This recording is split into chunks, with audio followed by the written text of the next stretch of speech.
Welcome to episode 57 of the SNLF podcast, sponsored by New Style Apparel, with lines dropping in 2026. So do look out for those. This is our penultimate show of 2025, but our last before Christmas, which is the big man's obviously coming in 2 or 3 days' time. But if you're watching via the stream this evening, and if you're listening via the audio, which will go out as soon as we've finished this evening, I'll get it edited and uploaded so you've got it for Christmas Eve. We're rather depleted this evening. It's just me and Mike this evening. 24 hours about. So, Mike, since we wrapped up the Dugout Diaries, and back again for another one. Yeah, great response from that last night. And for people that are a bit concerned, I am okay out there. Okay. You know, there's no problems, but thank you for the messages. I truly appreciate it. But I've had a hellacious day. I've took my 6 and 7 year old nephews out shopping today in Brighton. You know, I like to do that. And my word, the price of Lego these days, the price, I'm in the wrong business, Trev. Because it is just ridiculous, and they've got so much energy. They've absolutely came today. So yeah, Uncle Duties are done for the moment, but looking forward to speaking with you guys. Let's get it done. Let's go. Absolutely, rather you and me in Brighton this afternoon. Anyway, so as we're a little bit depleted this evening, Chris, if he doesn't make next Monday, will have missed a whole month of SNLF shows. I'm not sure we can renew his contract in 2026, despite how good his stats are. And the food guy's missing this evening. I think he's double booked himself again, but we know, as you listened last night, that's quite a common occurrence. So we decided, as he spoke quite well while I was away, and I actually quite enjoyed listening to him and Andy when Mike drafted him in, when we were ever so depleted and we couldn't leave Mike on his own. Delighted to have again with us this evening Roffy's goalkeeper, Monty Watson-Price. Monty, thank you very much for giving up your time this evening and joining us. Thank you for having me. Hey, welcome. Like I say, I thought when I listened to, I can't remember if I was on a plane. It was the weekend I missed when I was watching another podcast. I really can't remember. And I thought he knows his stuff a little bit. So I'll get him on this evening and I'll test him. And there's actually a bit of a structure to this evening, rather than obviously when Mike does it, it goes all over the place and ends up God knows where. There we go.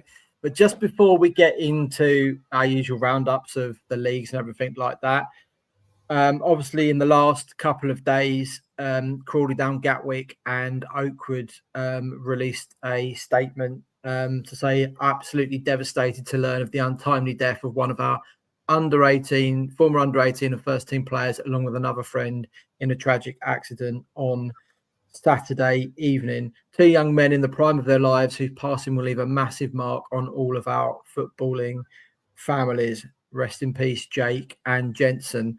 This evening as well, just before we came on air, Crawley Down Gatwick's game at Lingfield on Saturday, understandably, has been postponed.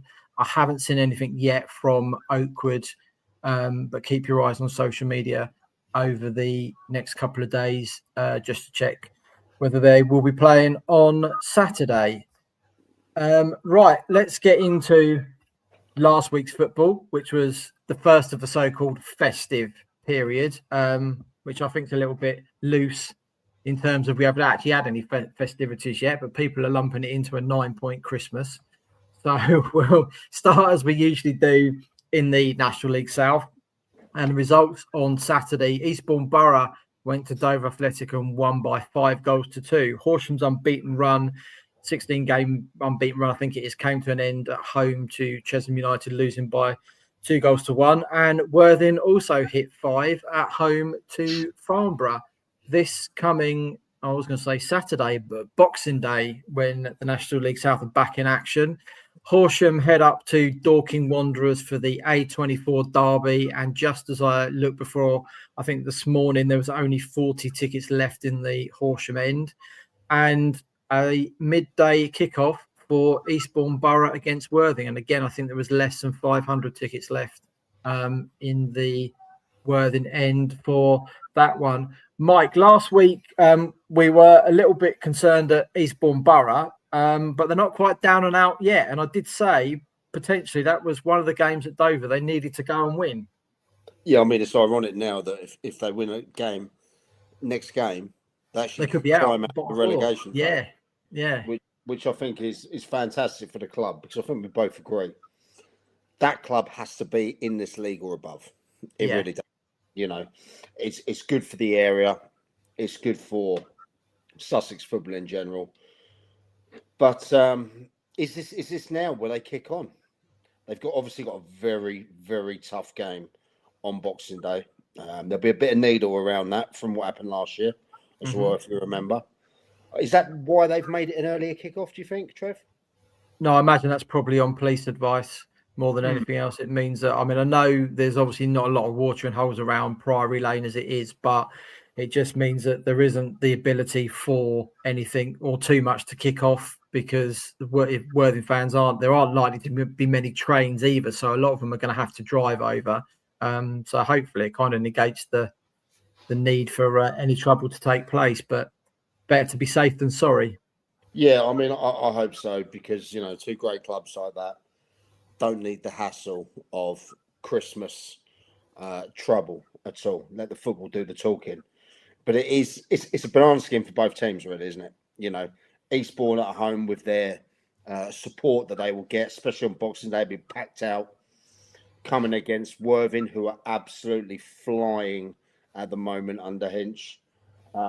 I'll be honest, so all I can see is a Worthing win. Yeah, it should be good. I mean, both sides scored 5, obviously, last time out. So there's every chance this could end up 0-0, because I've used up their goal quota for Christmas already. But, you know, you never can tell. What was really good as well, though, was obviously Dover gave free entry out for the afternoon as well. Over 4,000 in there watching that. Wow. Yeah. And I was listening to, actually, last week, the Kent Non-League podcast had Dover's chairman, Jim Parmenter, on as well. And obviously, you know, you get the extra people in, you don't get the gate money. I think he said it was something like 5,000 to 6,000 it would cost them to actually put the game on. But what I'd love to know is, having 4,000 people inside the stadium, how much extra revenue did that generate through everything else? And, you know, did that take away that 6,000, like, you know, absolutely blew it away and gave you a nice little surplus as well? Look, I absolutely agree with that. I think clubs that do that look at the bigger picture. You know, if you're not paying to get in, what are they? Probably, was it about 12 quid down there, maybe something like that? Be about 15 to 20, 15, I think. Yeah. Even so what you're looking at, potentially an extra few pints in there, burger as well. This time of the year, where money is tight and you've got money for other responsibilities, I think it's an excellent gesture from the club.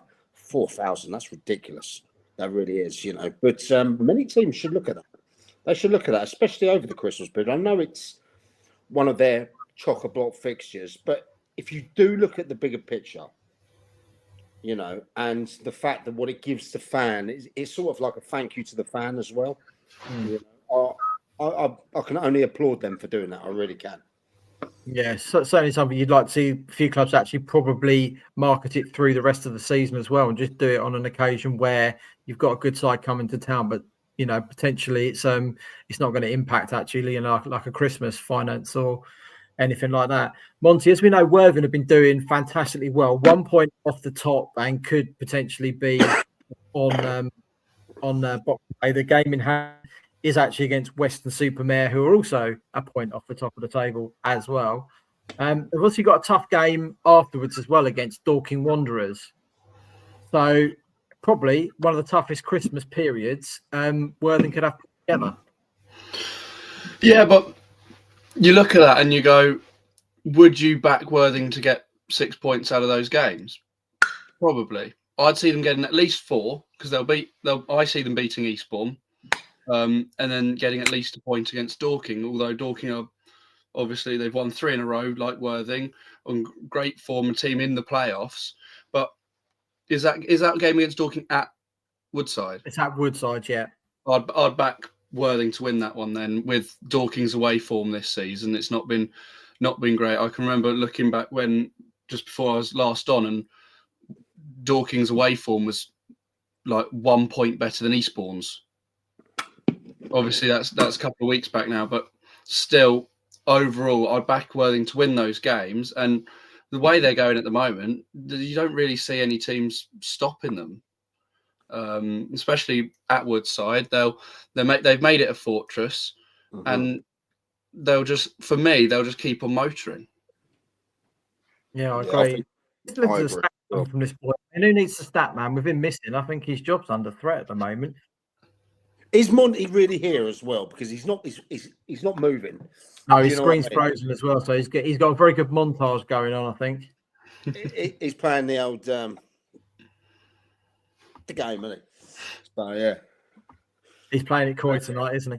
As it goes. Right, let's get into the Isthmian League Premier Division and the results for our teams last weekend. On Saturday, Burgess Hill Town went down 5-2 at home to Averley. Chichester City beat #United by a goal to nil. Whitehawk won 2-0 at Cray Valley Paper Mills, and Lewis won by a goal to nil against Welling with a late winner. On Saturday, it's two local derbies. Chichester City head to Burgess Hill Town and Lewis head to Whitehawk. Rather a good weekend for our clubs, apart from Burgess Hill, which we'll come to in a moment because I was there. Whitehawk with back-to-back wins, Lewis with 3 wins in a row, and outside to sit in 7th, 8th, 11th and 12th, which isn't a bad return so far this season. It's not. And you spot on about Whitehawk, where they are now. Again, you know, they're one win off of getting close to those playoffs again. You know, they're starting to put a run together. Obviously, Sean's got his team working down there. It was well documented, the problems that they had at the beginning of last season and everything like that. And he seems to have done a real great job down there. From speaking to a couple of people that go to their games as well, the supporters are getting more and more belief in the squad.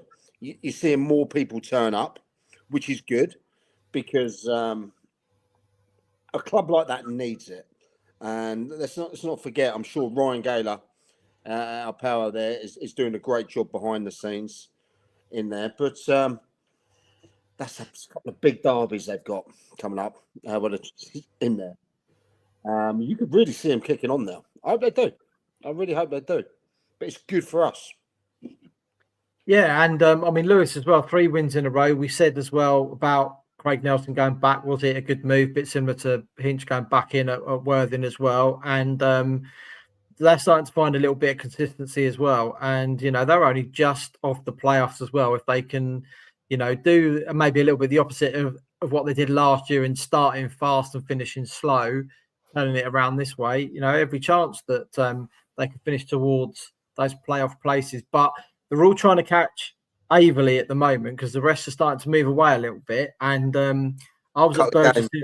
Got a couple of games in hand, didn't they, Averley, as well? They got a couple of games in hand, and I was at Burgess Hill on Saturday for the visit, which between those two sides should have been a really good encounter. First time I'd ever been there as well. Obviously looks nice and fresh with the 3G surface going down as well. And the only thing I don't like with what a lot of what they do with the 3G, obviously, is they put that little tarmac strip down beside for people to stand on and that. And more often than not, in one place, it ain't deep enough.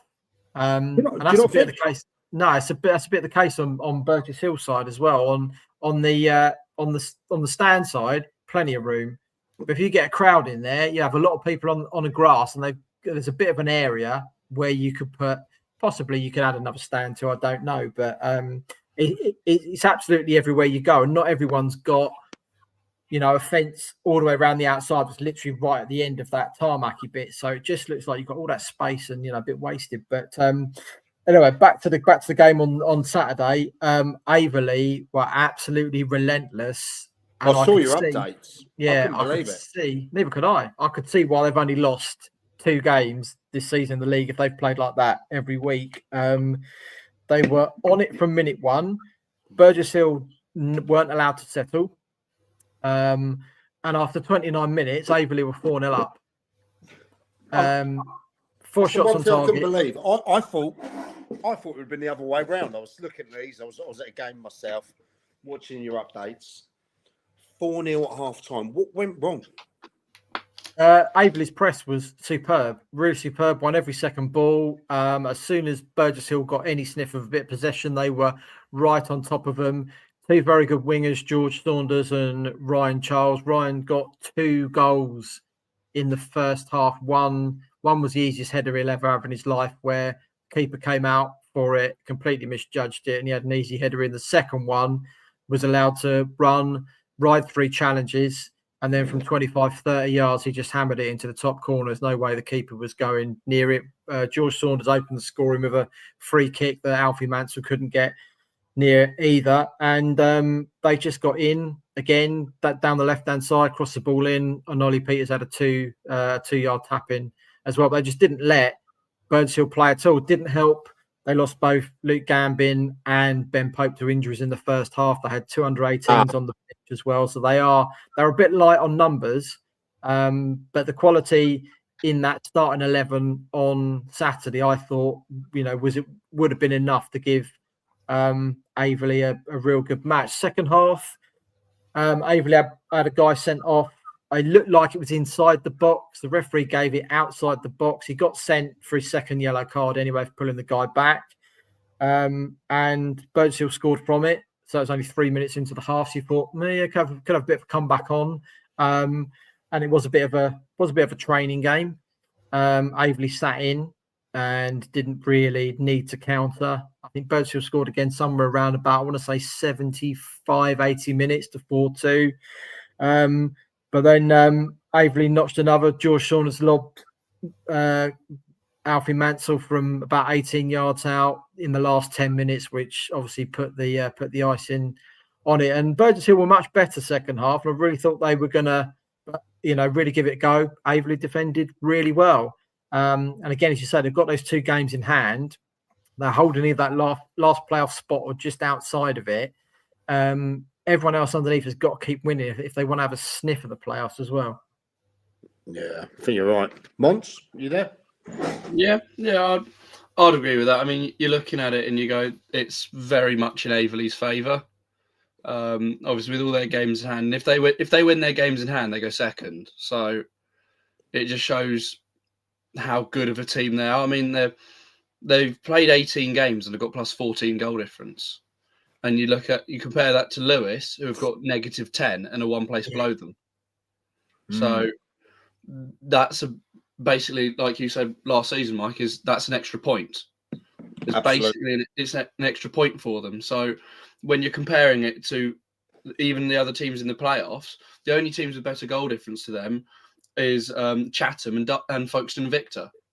And it won't matter with Folkestone's, they're obviously 11 points clear, but having that extra point to themselves, and obviously another three goal difference swing on Saturday, it's massive for them. And if teams like Burgess Hill are going to want to be competing in and around those playoffs, goal difference will be a massive key factor.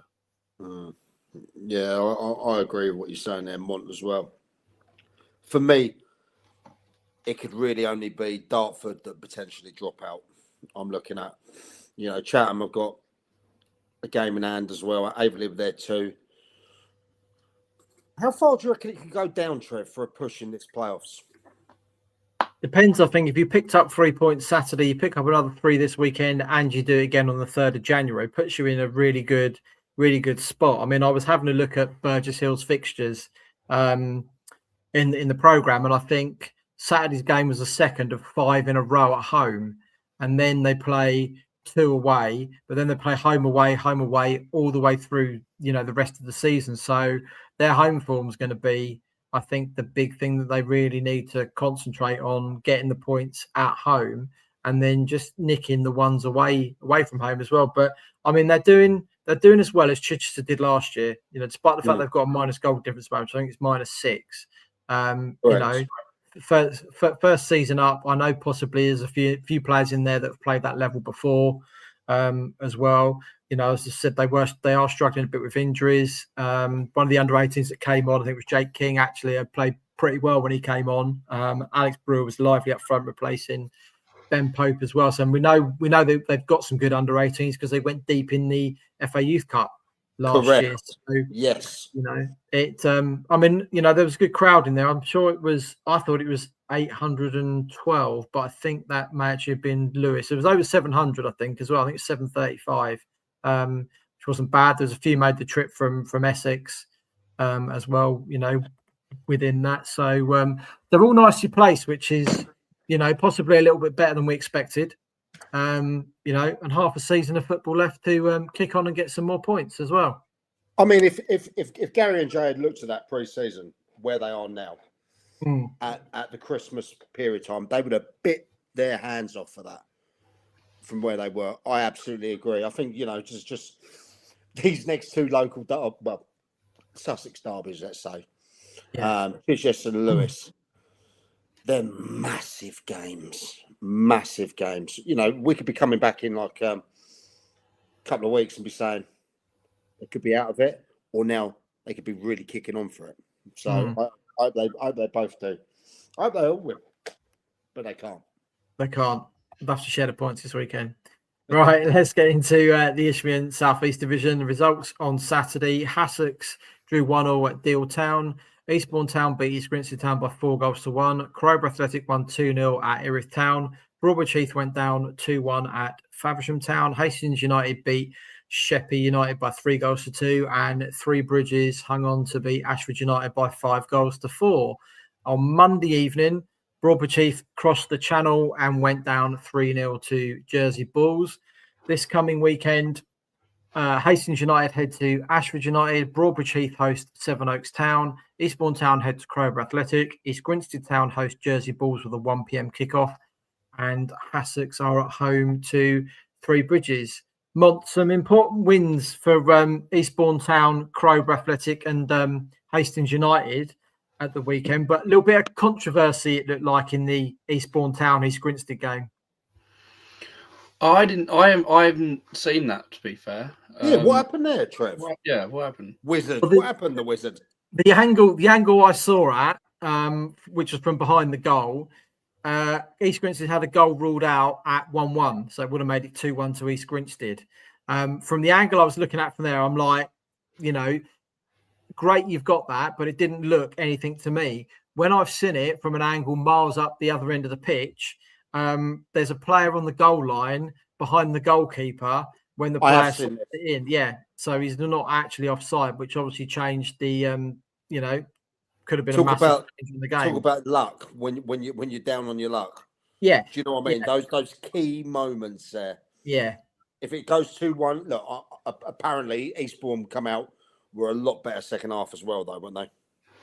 Yeah, it's such a shame Chris isn't here this evening to be able to add a little bit to it. But yeah, that was basically what happened, Monty. As Mike said, when your luck's against it, and it has been for East Grinstead, and everyone else picking up points around them as well.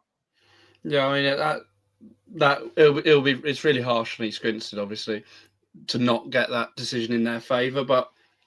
And then with all the other teams picking up points, it's just like rubbing salt in the wounds. I mean, it's already a hard task. Obviously, what they're 13 odd points off Beckenham, so it's already a hard task. And then with obviously Crowborough, Eastbourne, Sussex all picking up decent results, it's making life harder and harder for East Grinstead. And there's not many more opportunities for them to really make good ground on the teams above them. Like for me, they're just running out of time to start anything magical. Yeah, Gaz obviously relegated them last week. And we said I thought this was coming. Well, we said they needed really to pick up some points against either Eastbourne potentially or Sevenoaks, who they're playing 2 weeks' time. Jersey Bull was a bit of a free hit this coming Saturday. But as we said as well, the problem is the teams above them picking up points, and Crowborough picking up 2. I think Sevenoaks beat Whiteleaf 2-1, which was massive. I couldn't believe that. Yeah, we've seen Ashford, might have lost 5-4 at Three Bridges, but they're starting to score goals as well as win games and pull themselves away. And another win for Dave, down at the Pilot Field. And it's the gap above them that's getting bigger as well, not just between them and Beckenham and VCD. Yeah, look, Jersey Ball for me is an interesting one. It's at home. It's on the 27th. Are they going to have any player availability problems? Flying over from there. If you're going to play them, Interesting you should say that, Mike, because when I was chatting to Brad Barry when I watched them play at Hastings a few weeks ago, a lot of Jersey itself is based over here. So i.e. their academy, their women's side is actually based over here. And I think as well, a majority of their players are as well. So there isn't actually a lot that actually flies from the island, but a lot flies to the island, when they play a home game. So they've actually got more of an operation over here as well. So it may not be, as much of a, as much of a problem, but who knows? When your luck is down then, and the one team that don't even live on the mainland have the majority of their players over here. Yeah. I mean, it's starting to look like a real massive uphill challenge. I refuse to relegate them like Gaz. I refuse to. I think you're going to have to ask me on the Wednesday the 7th. Wednesday the 7th, okay. Because let's just say they pull off the win against Jersey Bulls, the win against the Seven Oaks, and there's a good chance. There's a chance of that, let's say. And then home to Whiteleaf. If they do that, they've got to be taking 7 points out of 9, minimum. Minimum. Yeah. I agree. But it's looking long. Isn't it?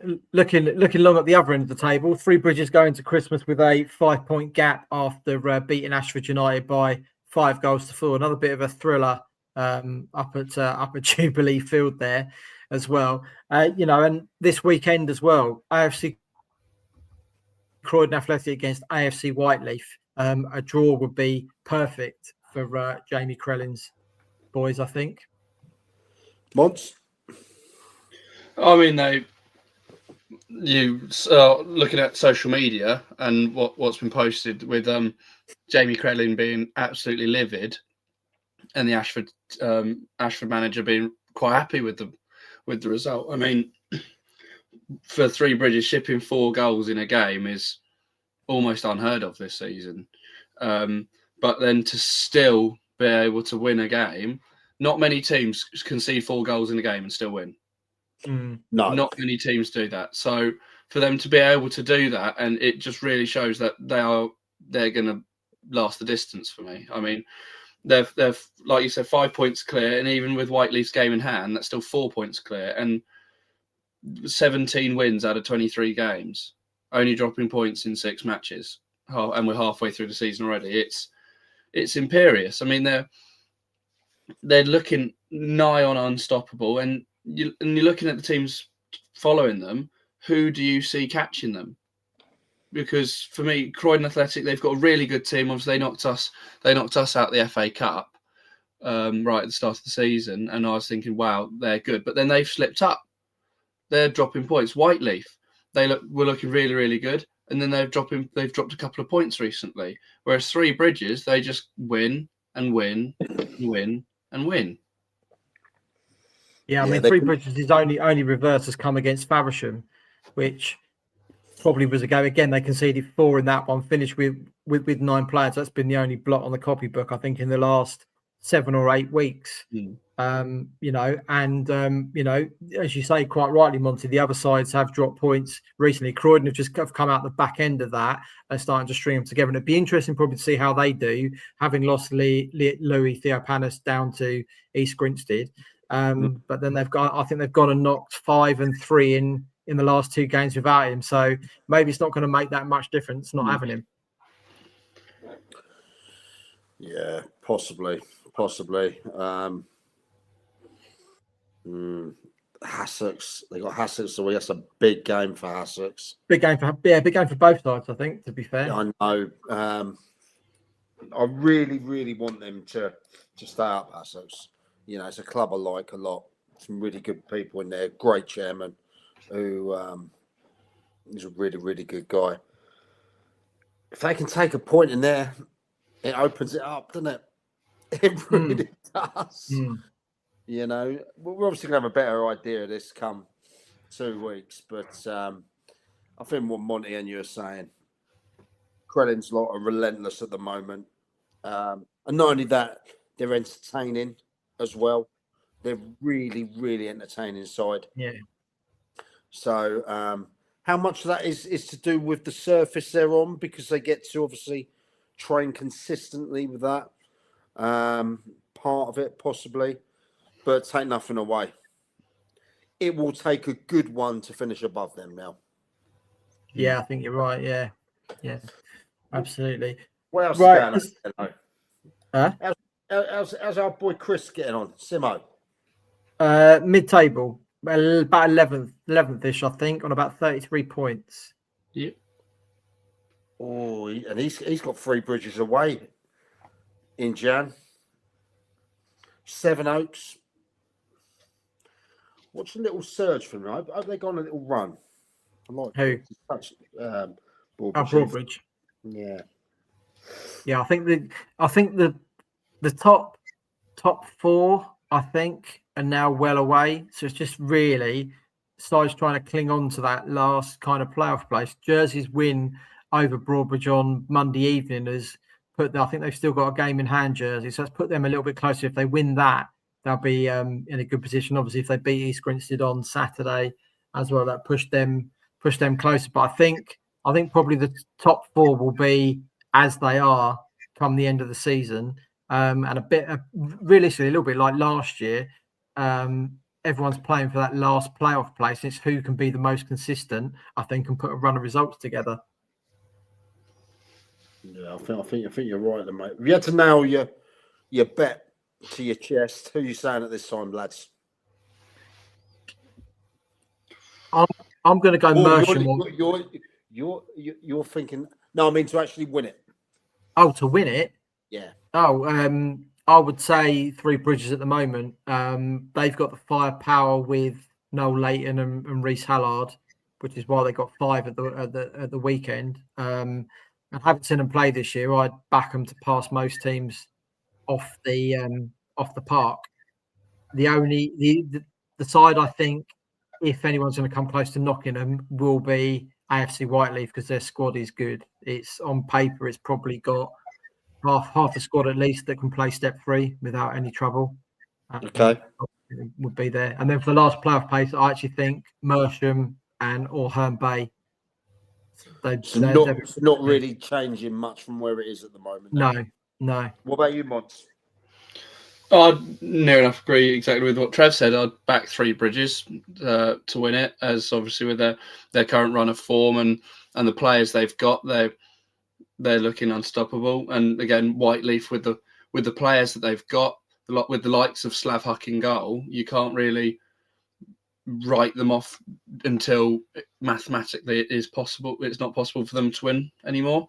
And then for the last playoff place, I'm looking at, again, like Trev said, Merstham obviously last season did really, really well at the tail end. Sittingbourne haven't looked too convincing, but then again, with Herne Bay as well, they've not had the greatest results. I mean, wasn't it 2 weeks ago they drew with East Grinstead? So for me, it's out of Merstham and Sittingbourne for that last playoff place, personally.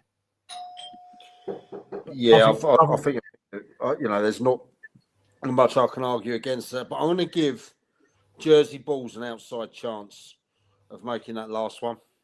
I think. Yeah. Now you've given me the inside information. Excuse me. Some idiot Amazon drivers here. Apologies.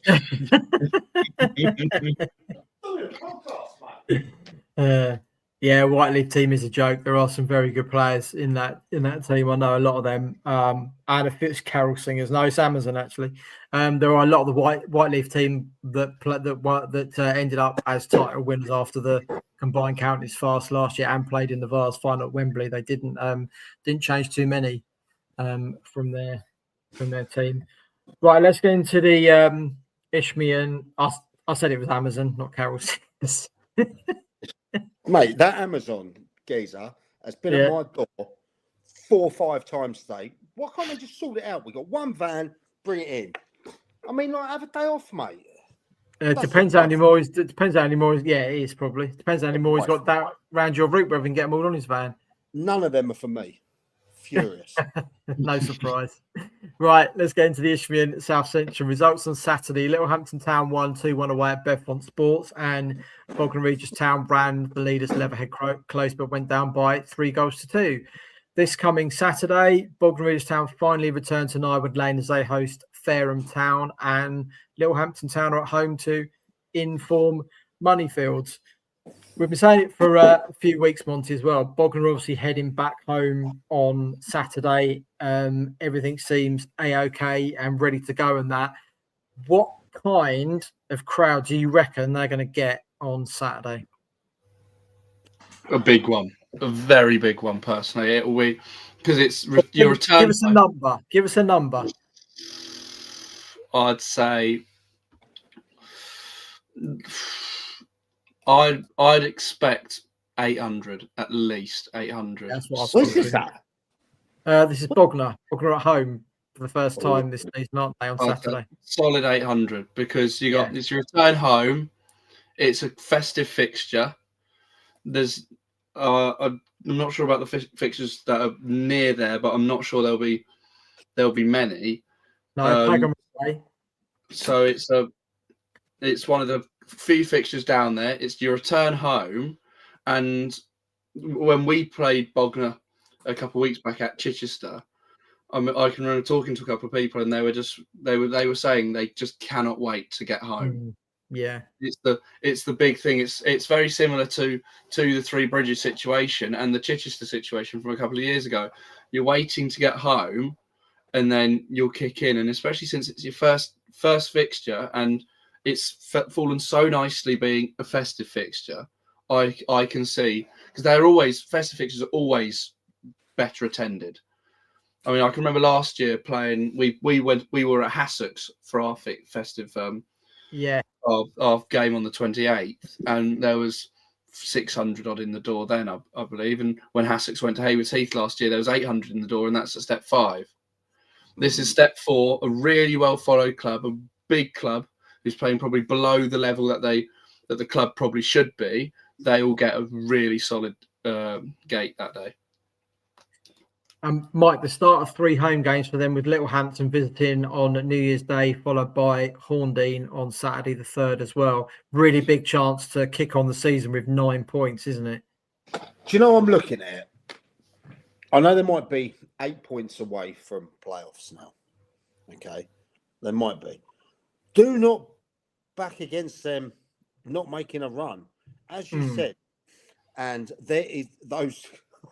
That Littlehampton game, I would love to be in that game. I really would, because that will have some. I'll send you some pictures.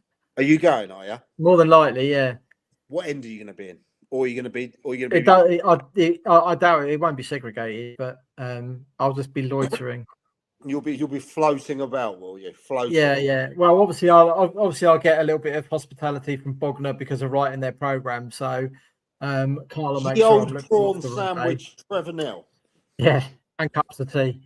Look, I reckon, and I know Mitch and will be buzzing for that game as well. Going away, yeah. Do you know what I mean? In that will be a war. That will. They're right next to each other as well in the league. But obviously, first off, Bognor have got to get past Fareham Town there. I'm going 7-6-2. As the attendance, 7-6-2, predicting it now. Yeah, I think it's going to be somewhere between or around about what both of you guys said. I don't think it'd be far short of that. I know. I think last season towards the end they were averaging around about 500, which when you think back, mate, if you only go back about 2 or 3 years beyond that, they were averaging probably more close to 700-800 as well. So I wouldn't be surprised to see that. I wouldn't be surprised to see crowd of around anywhere between 1,200 to 1,500 on New Year's Day, literally because, as Gaz showed us last week, there's nothing at all around in the south of England, across Kent, and across the rest of Sussex, Surrey, Hampshire, or much else. Yeah, look, I might even go to that now. If you're going to that, I might even go to that. You know, but fantastic game. Is this where Bognor as a club go back on and kick back on, not only in the league, as a club? You know, we know they've had really tough times. You remember, what was it, about 8-9 months ago? We were sitting there saying 5 or 6 players, contracted players, were sitting in the stands. Last season, yeah. It didn't look great. There was discontent amongst the fans, uncertainty. Now it looks like they've injected a bit of life. There's anticipation. Everyone's talking about that. So it looks good, doesn't it? It does look really nice. Yeah, it really looks good, yeah. So I think I'll have that game with you, Trev. And we don't normally do a game together, do we? No, we've only done one, which is he's pressing coddle me last year. That's it. We have only ever done one game together. Yeah. I think I'll have to have a bit of that. But yeah, buzzing for that. We'll see if you're awake on New Year's morning, put it that way. Yeah, let's not completely hold it to me. I have got a party that I've been invited to. So you'll probably know by about 10:30 on New Year's Eve whether I'm coming or not. More than likely. More than likely. Right, let's get into the Southern Combination Premier Division. And last Wednesday, while we were on air, normal service resumed for Hayward Heath Town as they beat Crawley Down Gatwick by 4-1. On Saturday, Guernsey beat Seaford Town by 5-3. Bexhill United and AFC Vardinians shared a 0-0 draw. Eastbourne United beat Forest Road by 4-2. Hayward Heath Town won 3-0 at home to Midhurst. Wick went down 5-0 at Horsham YM. Lancing drew 1-1 with Roffey. Lingfield went down 5-0 at home to Peacehaven. Crawley Down Gatwick lost 3-1 at Newhaven. Stenning Town and Pagham shared a 2-2 draw, and Little Common went down 2-1 at Little Common 1-2-1 at Shoreham. This coming Saturday, Forest Row host Guernsey with a 2 p.m. kickoff. AFC Vardinians are at home to Shoreham. Crawley Down Gatwick versus Lingfield, as we mentioned earlier, is postponed.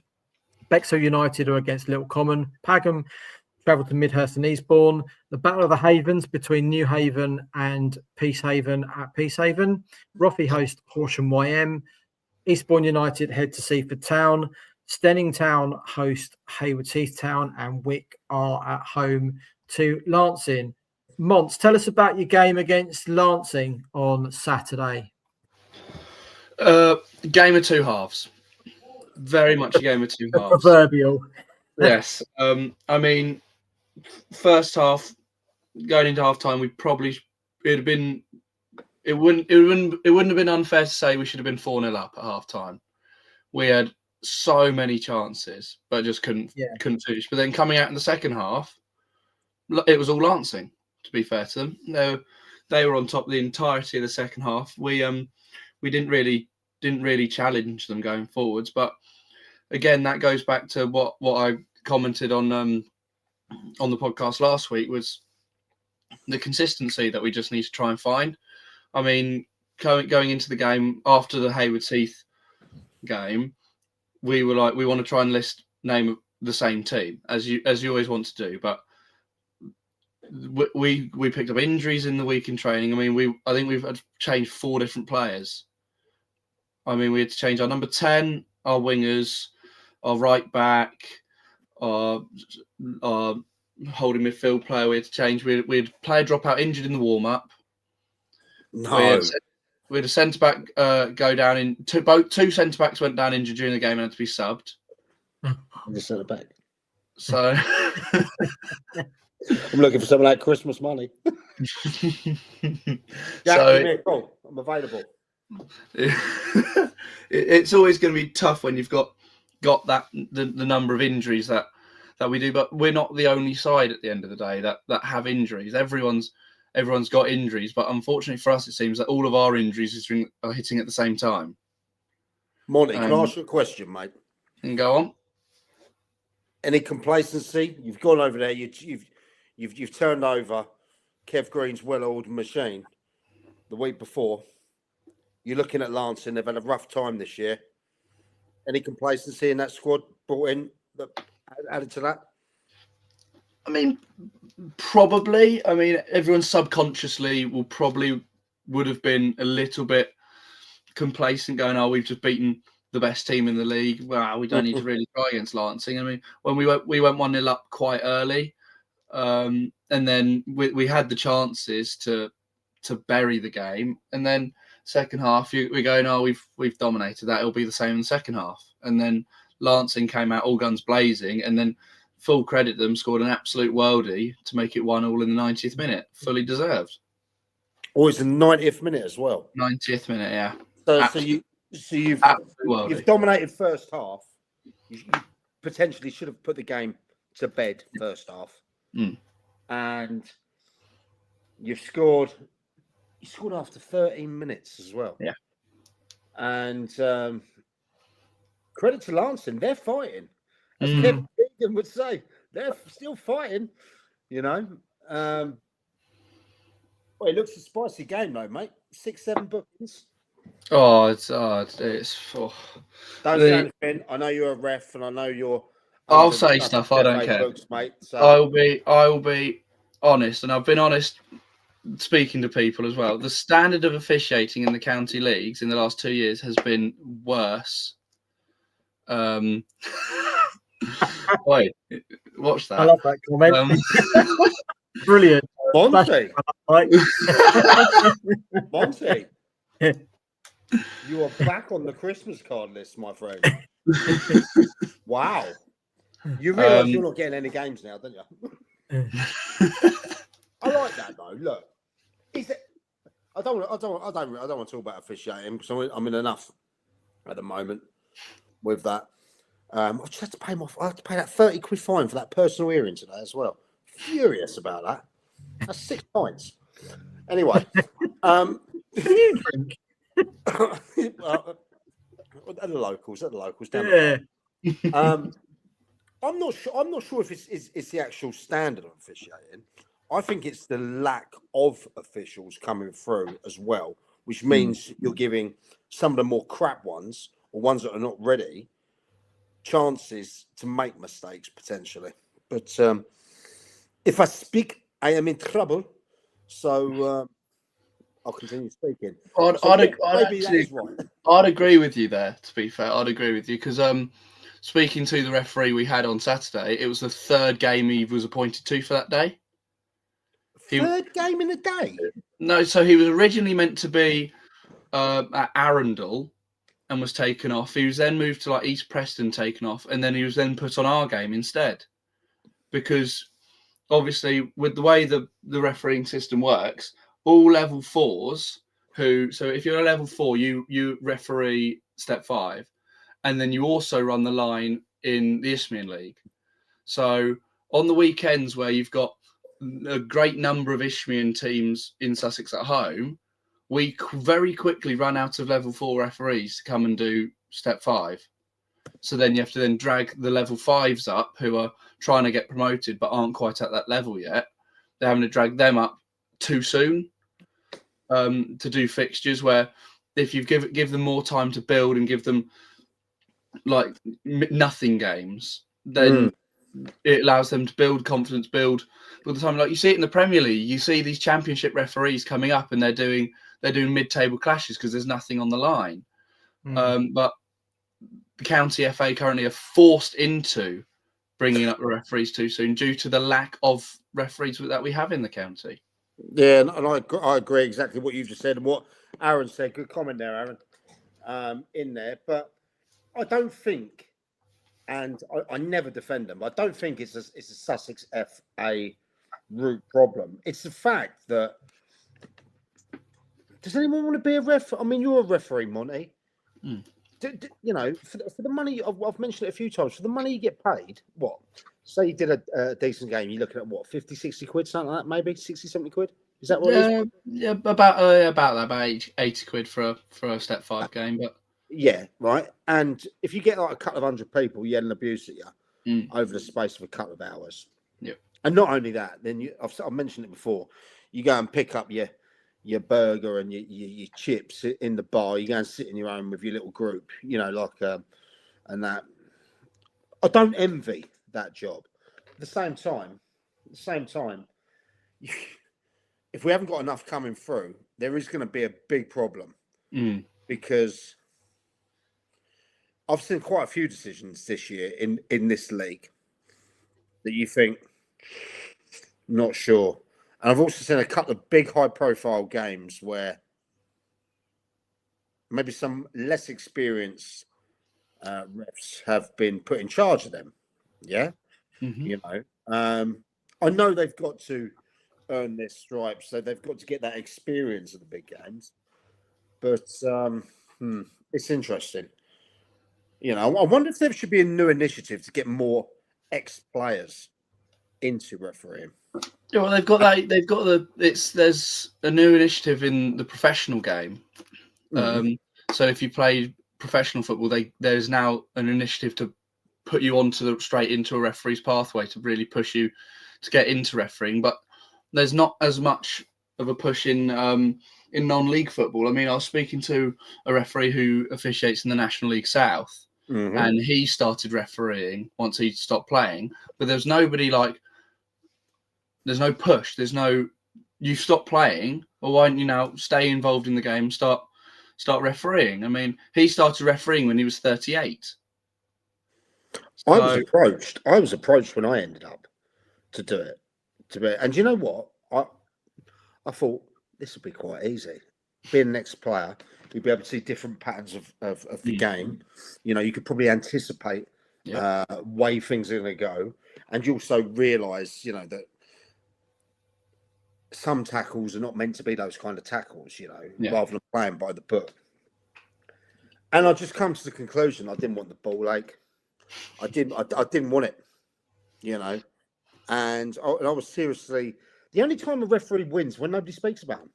Yeah. Seems the most thankless job in the world, So, not for me. Not for me. No, I'd have to have a serious turn of events in life to end up being a referee. So would I. All right, turn our attention to this coming Saturday. 2 massive games in the division. Most people have talked about Stenning Town against Haywood Heath, but at the bottom, AFC Vardinians host Shoreham, which is probably a bigger game for visitors than it is for the host, but massive implications for that one, just as there is of the other game at the Peter Humphreys Stadium. Where do you want to start? Where are we starting, Trev? Top or bottom? Start at the bottom. I mean, I didn't even know that was the game. I'm looking at it now. Problem that they've had, both teams, is when your luck's out and the form's out, where do you buy a point from? Well, you say that. Vardinians have picked up at the odd point here and there. It's picking up 3 again. That's been part of their problem. 1 point is not enough for this game. This needs to be one of those old school Champions League games. Where the away goals count double type thing. You've got to go for it. Remember those games? Shoreham needs something. you go win 3-0 and it's like 6-0 on aggregate or something ridiculous like that. But it could seal the fate of one of them if they don't, because this is the most classic 6-pointer in there. I think it needs to be a 9-pointer. I think. Yeah. I made the best team win. When was the last time you went to the Withdean, mate? It was the Monday before we went into that second lockdown, where Vardinians played Langley Wanderers in, I think it was a cup game. It finished 0-0 and went to a penalty shootout. Okay, Rain Man. Next time I won't answer. Do you know what? I've count the cards in Vegas, shall we? I hate going to watch. I can't stand running tracks around football pitches. I was just about to say that. Last time I went was when Brighton were there. I've watched Barnet there a few times and never watched us win there. I hate those athletic ones. Guildford have got it as well. There's loads in Essex. Yeah, it's not for me, mate. And they ain't got a bar, do they? The bar's not even. No, they use the carvery place, don't they? As the bar. Bit strange that, but hey, go on, give us a prediction, lads. I think Vardinians will win by an odd goal. Personally, I just can't. I just can't see Shoreham getting another win this season. If they don't get one Saturday, I don't see where it's going to come from the rest of the year. I really don't. Really don't. Monty? Yeah, I'd agree with that. I'd say I'm going to go 3-1 Vardinians. I mean, you look at their recent results. They've picked up a couple of points here and there. Obviously, they've drawn 3 in a row now, drawing with Bexhill, New Haven, YM, 3 solid teams. Only went down by a goal to nil at home to Haywards Heath. So they've picked up recently. And as much as I get along with the Shoreham gaffer, and I respect him and the work he's doing there, I just don't see them having the quality there to be able to get a result out of it. I mean, when we played them, was it 3 weeks ago? It was we won 5-0, and it was potentially the easiest 5-0 we've played. I mean, I made 1 save all game, and that was because I cocked it up in the first place. So, I mean, we scored from a cross; it went straight in. We scored direct from a corner. I mean, it was just easy. We didn't need to get out of second gear, and we've not had the best of seasons. And you can see what they were trying to do and how they were trying to play, but I just don't think they've got the players, the quality of player there that you need. It's always going to be tough, isn't it, when you lose a whole squad? You know, in the first 7-8 games, 8-9 games of the season, whatever it was. Yeah, I suppose. Apologies, Vardinians. I'm going to go for a Shoreham surprise then. Shock. Right, let's get to the. Let's get on the table and see your shock. Come on. All right, Well, I was going to say, based on last week's. Child. Move your microphone a bit closer. Mate. No, it's even worse. Hello. Yeah, you sound like you're miles away from it. I was going to say, Mons, based on last week's results, obviously Steyning losing points, is this a must-win to keep Haywards Heath close enough to have a chance still at the title? Yes, for me, definitely. Because I mean, you look at it. There's 5 points in it, and Haywards Heath have a game in hand. Yeah. So if Haywards Heath win that, that's 8 points plus the game in hand 11. So it very quickly gets out of control. But if Steyning win that, it drops the gap down to 2. So then even if they win the game, it's still only 5, which obviously 5 a lot easier to swing than 11. I mean, you look at it last season once Hassocks got 11 clear, they were never going to get caught. And then this Haywards Heath team is so much better for this level than that Hassocks team. Where I'm not saying that Hassocks team weren't good. I mean, they walked the league comfortably, but you didn't see Hassocks winning 19 in the first 20 games, only losing to one Step 5 team, being us, and it being twice in the Peter Bentley Cup and the league as well. But you just don't. If Steyning lose this, I just don't see how they can pick themselves back up and close down what will probably be an 11-point gap, because Haywards Heath will have the confidence, well, more confidence than they already do. They'll have the form. They've beaten Steyning at Steyning. Yeah. So it's so crucial for Steyning to win that game. I mean, Haywards, it's as you say, a must-win for Steyning. If they lose that, draw a line under it, season done, Haywards Heath the champions. But if Steyning win, I'm not going to say the league's done and dusted just yet. Aren't Steyning, they're on a ridiculous run themselves, aren't they, at the moment? Yeah, 14 unbeaten, yeah, 13 straight wins. Drew Pagham. Yeah, but again, league ain't over. This league that Pagham team are a really good side again. They're 7th in the league, but I mean, we've played them 2.5 times now, if you're wondering where that half is, we had a game abandoned due to floodlight failure. Yeah, I know.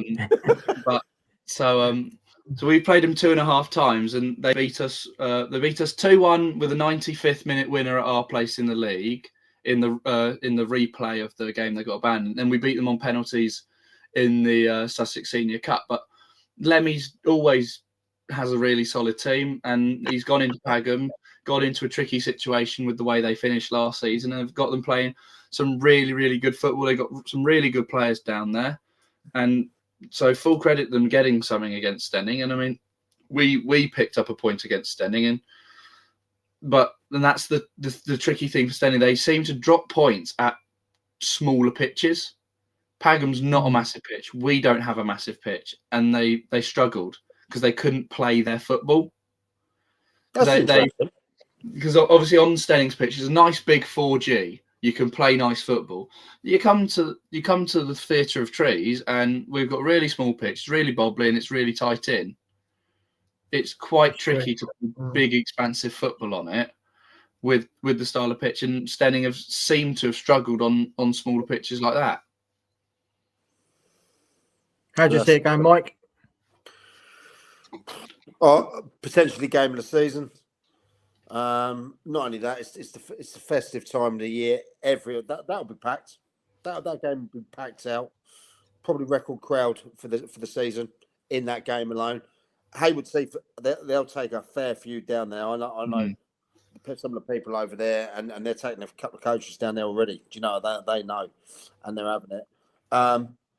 I'm going draw. I'm going to go 2-2 draw or 1-1 draw. I don't think it's going to be one-sided at all. I have a lot of respect for Steyning, a lot of respect for Heath. I think for the neutral, it's going to be a hell of a game.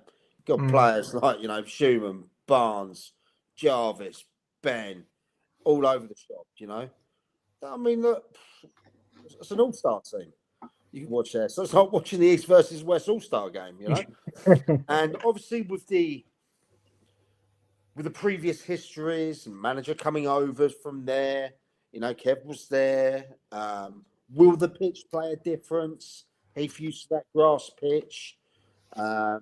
Little factors. But one thing's for certain, both teams will know everything about each other. They would have done the analysis. It's about on the day who turns up, who follows the gaffer's script to fruition all the way through to the best, how much the crowd will play on there. Because from what I'm hearing as well, I think both teams are going to be pretty damn well full strength, so it's going to be like that. 1-0. I'm going 1-0. Okay. 1-0. And I think only one team will be happy with that. Yeah, absolutely.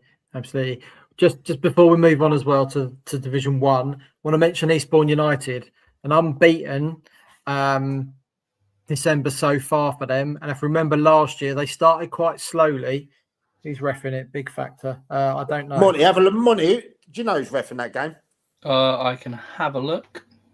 While he's looking that up, anyway, Eastbourne United last year. Stuck a 19-year-old lad near that's played about. That's had about. Yeah.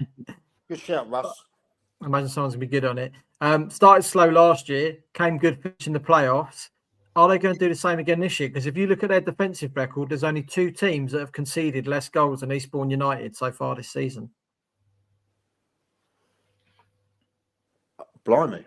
Blimey, you are right. And didn't they come from a long way back last year? Didn't they? Yeah, exactly and that. And I do remember, Wizard, you called that as well. Yeah. Everyone was like, no, they're not going to do it. And then suddenly everyone was going, oh, yeah. So I don't know enough about the camp, but what I've seen when they play is they can play some lovely football, and they shouldn't be where they are in the league at all at the moment. You'd expect them to be in that top 4 or 5 position, I think, for the players they've got there. They're going to do it again. Got a couple of games in hand. Well, actually, no. I think they've got a game in hand, haven't they, which shifts them up a few places. They got a game in hand, you know, on Roffey. You know, depending on how Monty plays in goal. Nice to see you getting a run, though, Monty. By the way, mate. You know, back in the sticks there, mate. Extra work's paying off at the moment. I had to get that in, mate. I'm sorry. Guernsey got a couple of games in hand, didn't they? Yeah. And we don't talk enough about New Haven as well. You know, they've been there or thereabouts all the way in Breachy. Well, I did. We do talk about New Haven. Me and Gaz did go, so we did speak to Breachy when we were there. So you just don't go out as far as that. You're turning into Gaz's little bubble, man, that doesn't step outside of like a 5-mile radius. So, you know, East Sussex is like a little bit alien for you two. It's a good job I managed to set mate, the amount of travelling I do in my job, you know what I mean? It becomes less and less appealing when you want me to go 2 hours one way or an hour the other way, you know. But the people you meet and the hospitality you get, that's all you need. I love that. I love that. It's, you know, if there was 28 hours in each day, I mean, I only sleep 3 or 4 hours a day, so I'm trying to... There you go. You have got 28 hours in a day. What are you on about? Right, while Monty's still trying to look up who we've got in that Hayward Heath Stenning game as a referee, we'll get into Division 1. Results on Saturday. AFC Walcounton's beat Oakwood by 3-0. Jarvis Brook won 3-2 at Arundel. Billingshurst against Copthorne was postponed. Selsey beat Dorking Wanderers B by the same 3-2 scoreline, and Ringmer AFC beat Infinity by 2-1. This coming Saturday, it's AFC Uckfield against Jarvis Brook. Arundel host East Preston. Dorking Wanderers B are at home to Copthorne. Godalming Town host AFC Walcountians. Billingshurst head to Loxwood. Worthing United are at Mile Oak. Reigate Priory host Oakwood. Ringmer head to Saltdean United, and Selsey are at home to Infinity. Mike, Saltdean United finally back at Hill Park on Saturday, and Ringmer. I saw him today. Did you? Bumped into him at Christmas shopping. Yeah. In Brighton, and obviously I spoke to him the other night as well. He's buzzing to be back in there. You know, let's not forget that the clubhouse is not going to be ready, I don't think, till March, by all accounts. Right. Yeah, but the pitch looks superb. I think, you know, you've got great facilities around there in New Haven, in Peacehaven, and now to have Saltdean there as well. What a lovely little haven, as they say, for football pitches. But I think he's starting to get his people come through now. You know, his squad. Well, when I spoke to him the other day as well, you got to bear in mind he hasn't been in the game too long, as in management.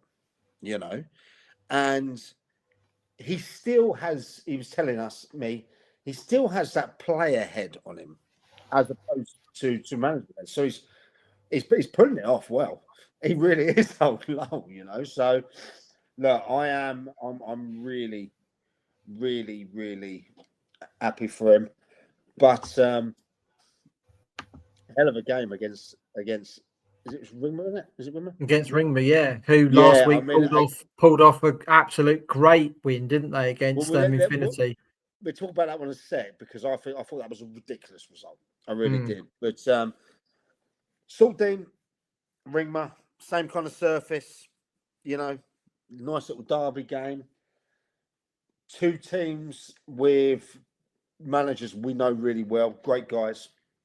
Ringmer coming off that win against Infinity. Did you see that coming? No. I mean, it's opened it up really at the top, hasn't it? I didn't see that coming at all. And that's no disrespect at all. And Tommy and Hart, that they will know. You know, I'm not talking about disrespect there. It's the fact that Infinity have been flying, you know, and it just goes to show, I think, how far from step 7 Ringmer have actually come as a club. You know, I still think it's going to be a draw.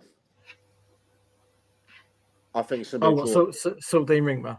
Yeah, I think it's going to be a draw. I think both teams are missing a couple as well, by the way. And that, so, but take nothing away from Ringmer. Surely that must have been one of your Team of the Week nominations, isn't it?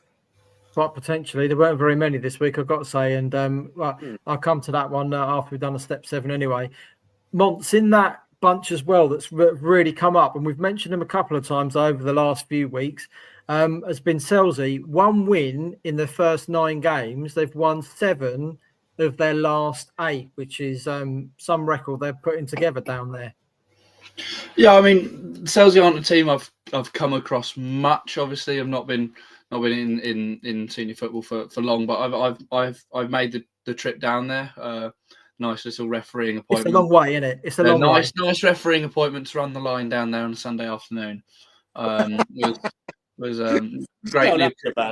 greatly appreciated. I did it very willingly, but obviously with the pitch down there, it's so small. Teams will always struggle down there, especially when you get into the winter months, with how close the pitch is to the boardings, and it feels so tight and cramped. Teams will struggle, and when the pitch starts getting heavy, you can't really play much football. Selsey do seem to thrive. Yeah, gets wind down there as well. Yeah, it does. It can that do, yeah. wind that comes down there. A lot of teams when they go down to Selsey.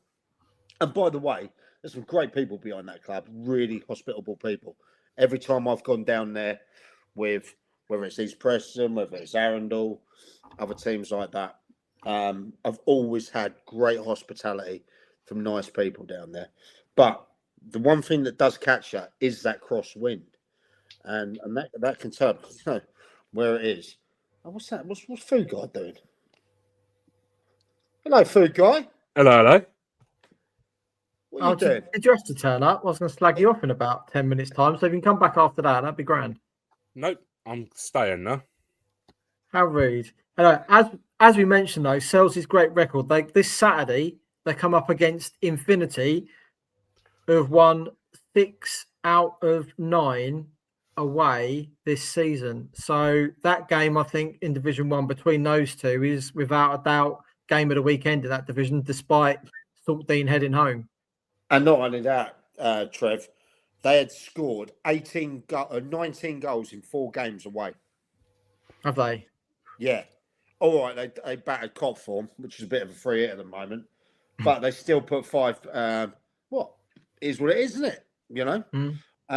They've put 5 against Walcountians away, and 4 away to Billingshurst, who are a very good side.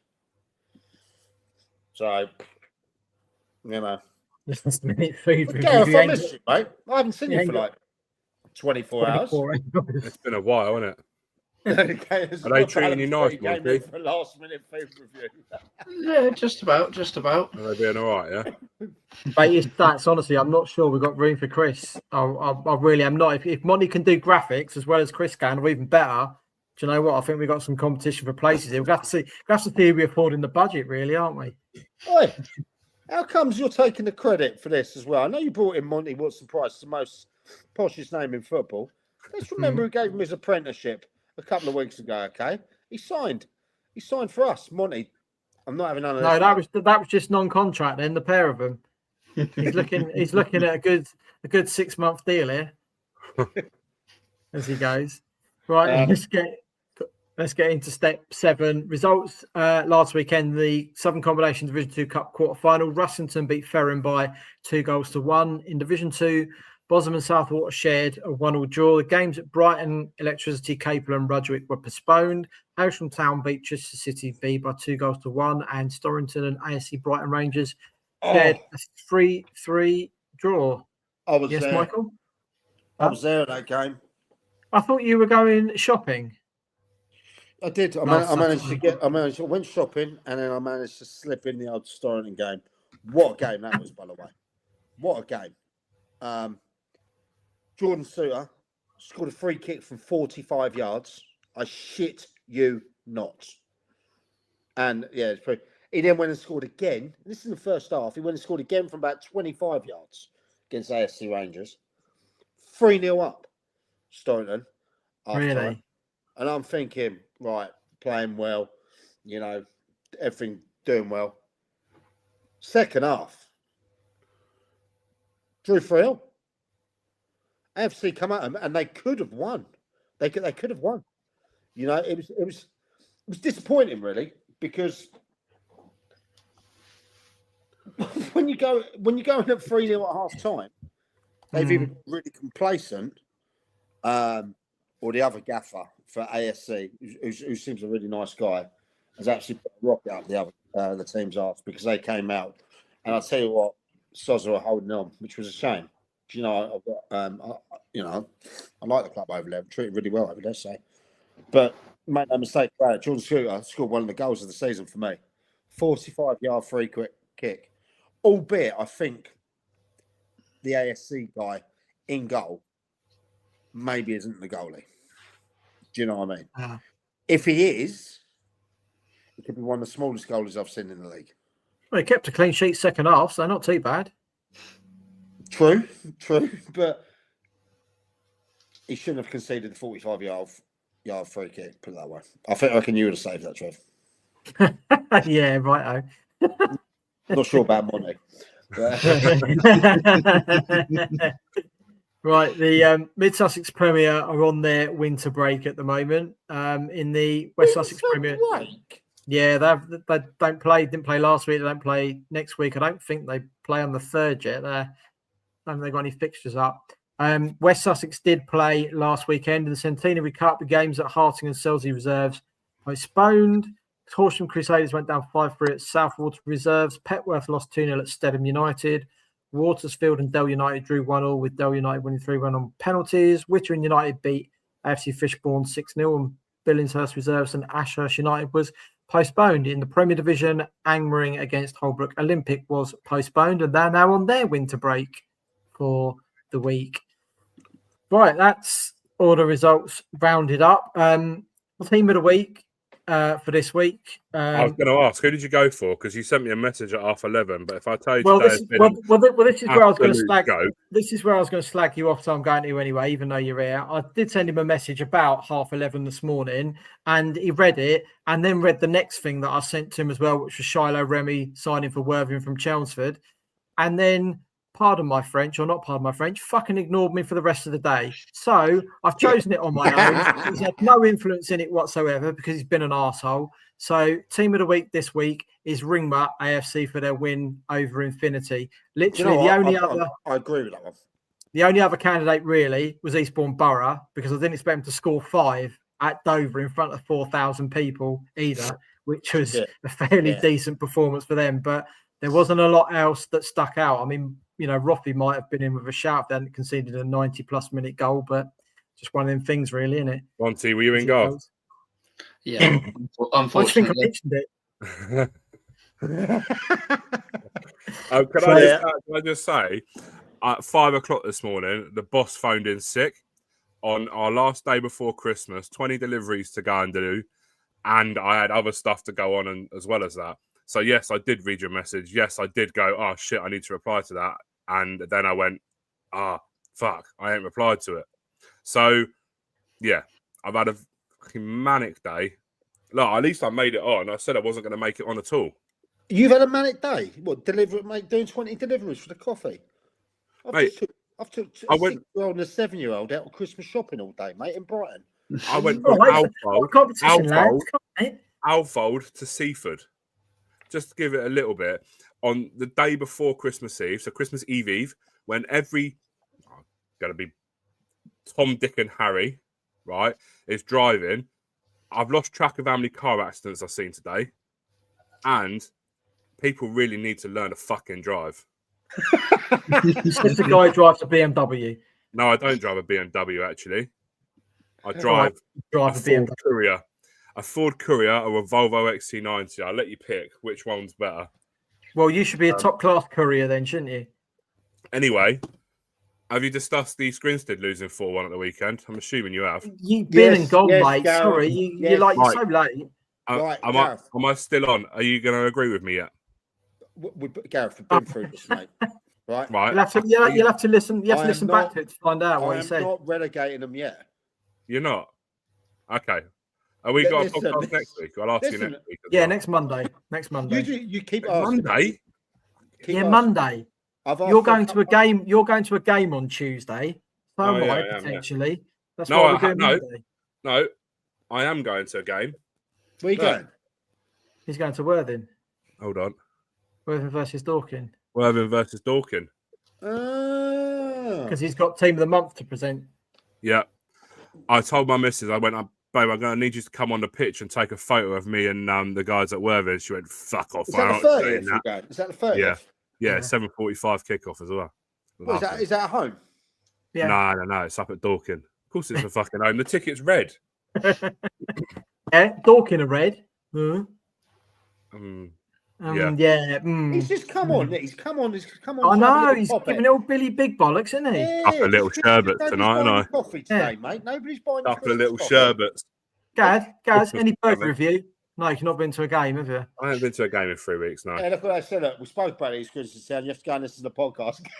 I thought you were my mate, right? Oh, yeah. You sent me nice messages, tagging me on burger pictures.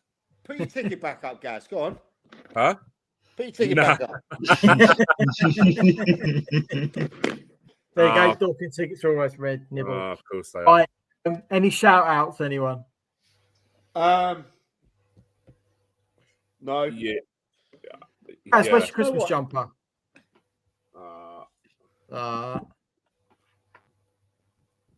There we go. This is Gaz's Christmas jumper, which is a bit blurry. All I want for Christmas is.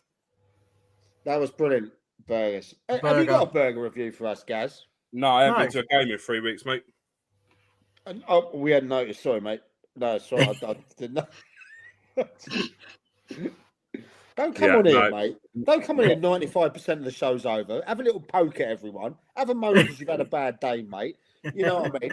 And then just say, no, you haven't got your one job to go and get the review, and you ain't been out in 3 weeks. I'll tell you what, there'll be one, not next week, but a week after. It'll be a Worthing burger review. Well, that one. Yeah, it will be the week after, yeah. Yeah, you're not going Boxing Day or Saturday? No? There's a little. I'm at Kempton on Boxing Day. I can't. Do you know what? I'd have been all right, and I'd have got away with it if Jack hadn't gone and got himself injured last weekend. There are other clubs than Arundel. I know, but as I said last night, I have a 2-year-old daughter. I know. Come from a split parent family. Only clowning, mate. Look, send me a link. I'll buy some. He goes on and digs everyone. Then he plays a sympathy card. My God, he's like a pendulum swinging from one side to the other. I bet you're glad I didn't come on till a bit later, aren't you, Monty? Otherwise, I've got nothing done. Well, yeah, absolutely. Yeah. He really knows what it's like every week, don't he? No other shout outs, no? I did have one. I'm going to get loads of views for that. Someone asked me to shout out. Oh, I swear it's some blooming kits. Don't know. Apologies. I've had a bad day. I had a bad day. For all the people that are worried about my drinking from last night, by the way, I am on the monsters, which is probably just as bad, to be fair.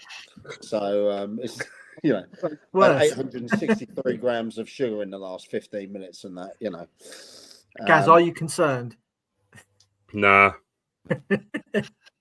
Look, I don't know. I'm sure you spoke about it at the start about the joint statement that came out about Crawley Down, Gatwick, and Oakwood. Yeah. Okay. Well, then that was my only shout out. There you go. Lovely.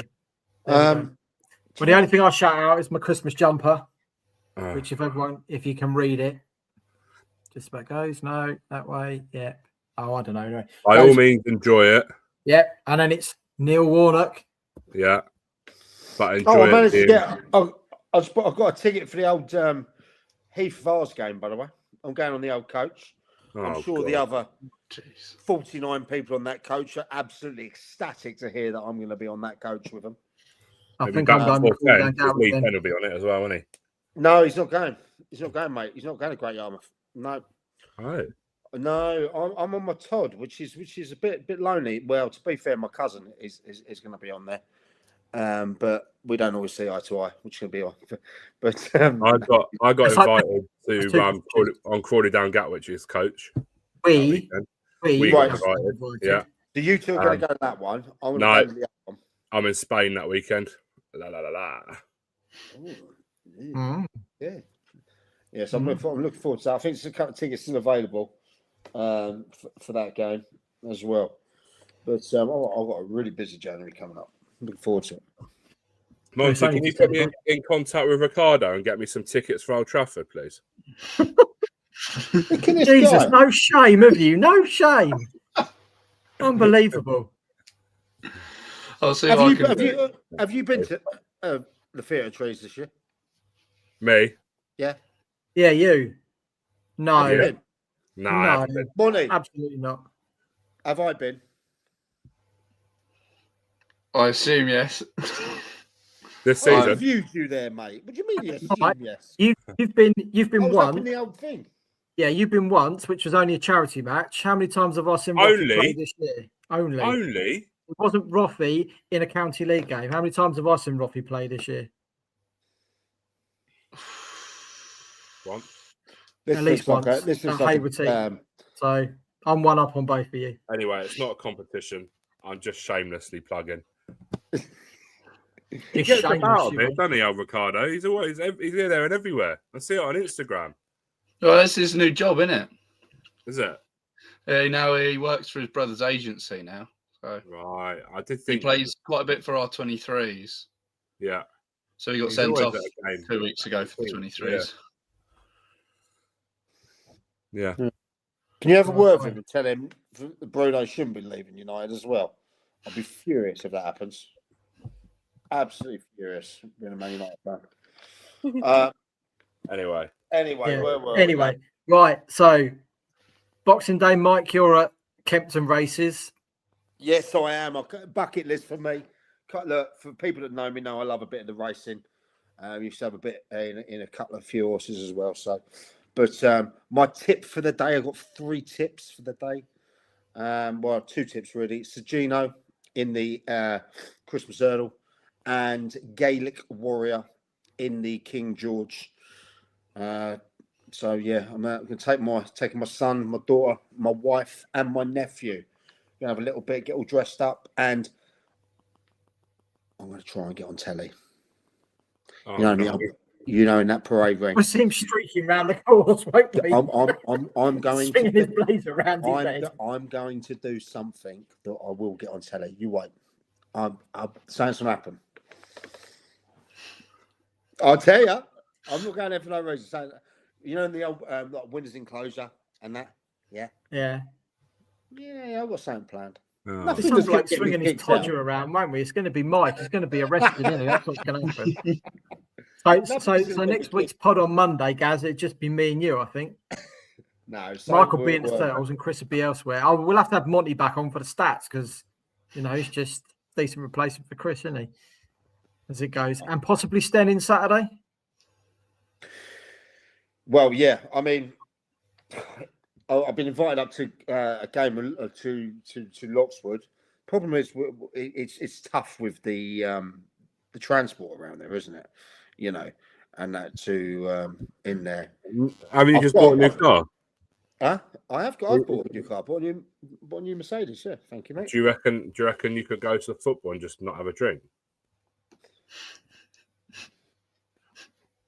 Do you know what you've just asked? I answered all the questions last night, mate. I'm not answering that question. Provide on the back of a tractor or something. I want to get up to Loxwood. I really do. I want to, I want to go see Lacey and the team up there. It's tough to miss the Sten Hayward Heath game, though, isn't it?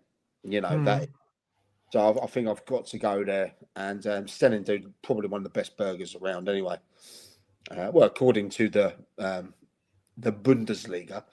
You got for copyright purposes. I think you've got to say the Bundesliga. Bundesliga. Yeah. Okay. Yeah. Look, we'll end up getting in trouble. And I'm supposed to be going to a restaurant in Stenning after as well for a bit of a meal. So all the moons have aligned on that one at the moment. But otherwise, that's a long way from Loxwood to Stenning for a meal. Impressive. Yeah, but... like I say, I've really got to get down there. There's a lot of teams I want to go down and see. Ones that preferably will let me in. That would help as well. So I have to go through a list of people that I might not have slated in the last 6 months. What do you rank it by, though? The best bar or who's got the nearest train station so you can have a drink? Okay, there's a few factors. I don't like dead crowds. You're not going to see me at a Copthorne game with 11 people. Put it that way. That ain't happening. But you make it 12, it might be a riot. I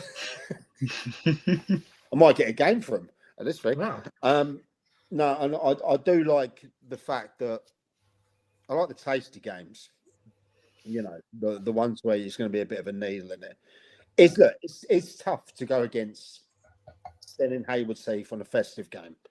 You're going to have a shitload of people there. You're going to have 2 full sides that are going to go at it. And you're going to have 2 crowds that will give it as well. And,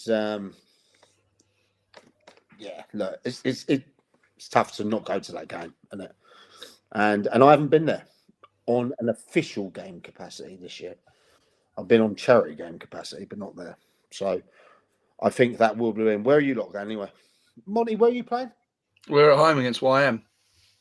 Oh, Mike's favourites. Oh, now he's like, his bum's twitching a little bit. Where am I going to go? Where can I go? I'll tell you what, and Roffy did really look after me when I went up there last time as well. The chairman there, the chairman himself cooked me the burger. Mike, will you turn up in your Horsham YM shirt? I've got. Do you know what? They're training tonight, and they actually called me up and said if I wanted to I think they just want me to wear it in front of you. But at the same time, that's not the most impartial thing. I think it's a lovely gesture. I think they're going to frame in the office. So, yeah. I didn't see they got you one, did they? Not me. No, they didn't get you one each, did they? No, they didn't get me one, mate, because they don't go big enough. Did Butsy get you an Arundel one? Nah, I'll work on that one. Has Hammy got you that Stenning one yet, mate? No, I've got Haywards Heath one coming first. Have you got what? I've been messaging Steve. Well, put it this way. As far as I know, I've got I think I've got 19 out of 20 shirts coming from the Premier Division. I wonder what one team's not getting you the shirt.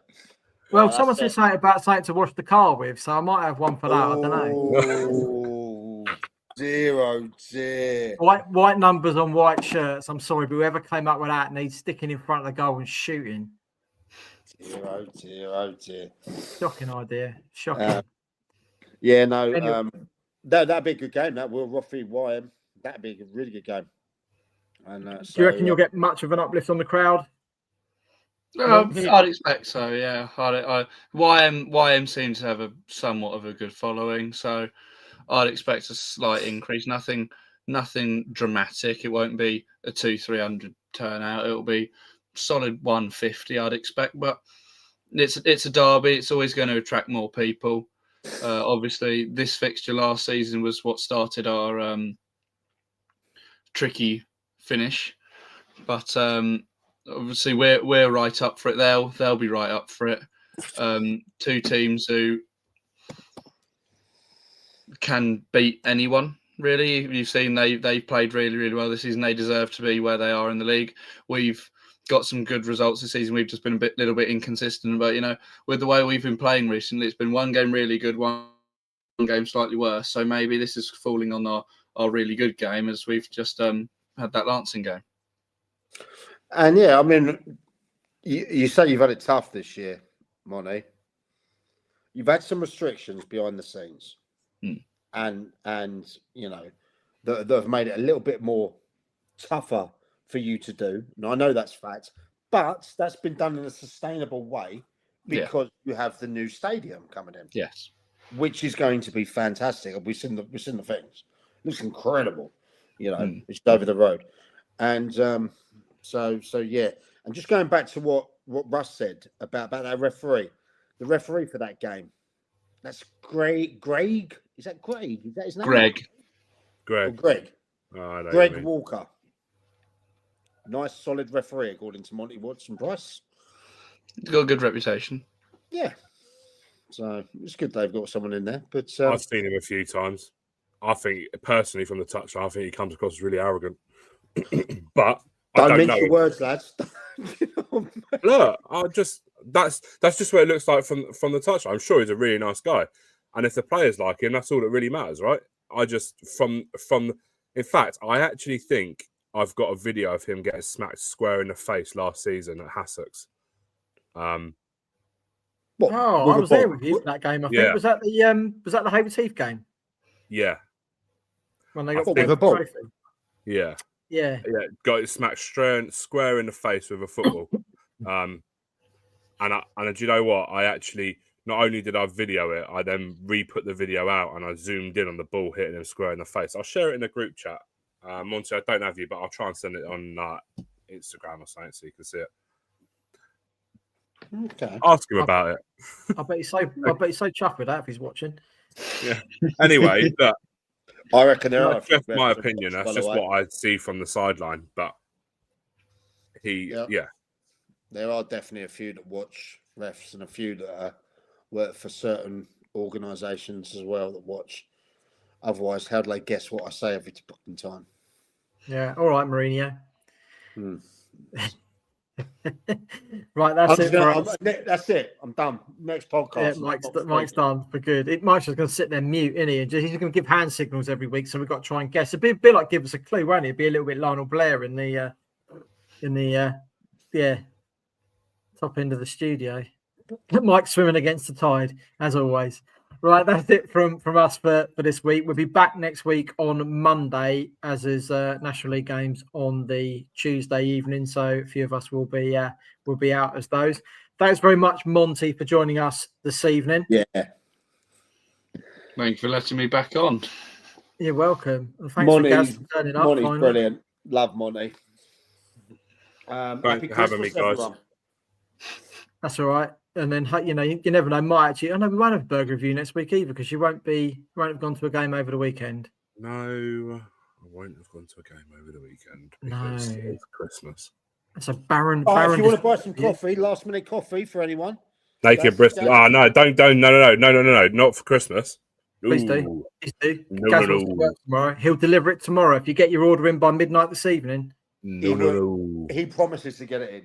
You guys are fucking wankers. Delivering coffee for Christmas. And he'll even be wearing an elf outfit as he goes round delivering as well. How do you know about that? That's one for me and the missus. Hey, nothing's a secret, mate. You know that. Right. All that's left for us to say is have a very Merry Christmas over the next few days. Enjoy your food, enjoy your drink, enjoy your football, and we'll see you again next week on Monday. Have a good Christmas. Merry Christmas, guys. Thank you.